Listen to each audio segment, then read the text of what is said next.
Hello மக்களே, எல்லாருக்கும் happiest வணக்கம். கோலம் பேசுதடி சீரீஸில் கோலம் 122. இன்றைக்கி என்ன கோலம் பார்க்க போகிறோன்னா படி கோலம் தான். தைப்பூச கோலம் நான் லாங் வீடியோவில் ஷேர் பண்ணுறேன். இது ரொம்ப சிம்பிளான ஒரு படி கோலம் தான். நார்மலாக நம்ம பாக்ஸ் மாதிரி போட்டுட்டு அதுக்குள்ளே கட்டமாக போட்டுருவோம்ல. இதுக்கு முன்னாடி நான் அந்த மாதிரி போட்டு காமிச்சிருக்கேன். அதை போட்டுட்டு மேலே 4 சைடும் சுழிச்சு விட்டுடணும்.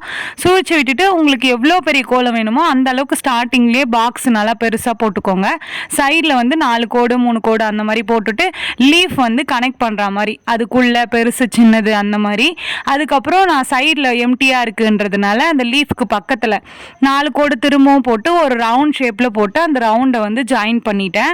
எனக்கு தெரிஞ்ச டிசைன் அந்த டைமுக்கு தோணுன டிசைன் நான் போட்டிருப்பேன். அதே மாதிரி நான் இந்த கோலம் முடித்த உடனே லாஸ்ட்டாக ஒரு கோலம் அட்டாச் பண்ணியிருப்பேன். அது எந்த கோலம்னா, நம்ம சப்ஸ்கிரைபர்ஸ் ஒருத்தவங்க பொங்கலுக்கு நான் போட்ட கோலத்தை பார்த்து போட்டு எனக்கு இன்ஸ்டாவில் ஷேர் பண்ணியிருந்தாங்க. அதை நான் நிறைய வீடியோவில் ஷேர் பண்ணணும்னு நினச்சேன். இந்த வீடியோவில் தான் எனக்கு ஞாபகம் இருந்தது. Thank you sister. ஓகே மக்களே, இந்த வீடியோ உங்களுக்கு பிடிச்சிருந்தா மறக்காமல் சுந்தரமா ஜெயந்தி சேனலை சப்ஸ்கிரைப் பண்ணிக்கோங்க. இந்த கோலம் பிடிச்சிருந்தா இந்த வீடியோவுக்கு லைக் பண்ணிக்கோங்க. நெக்ஸ்ட் கோலம் பேசுதடி சீரீஸில் என்ன கோலம் போடலாம் அப்படின்ட்டு கமெண்ட்டில் சொல்லுங்கள். பாய் பாய்.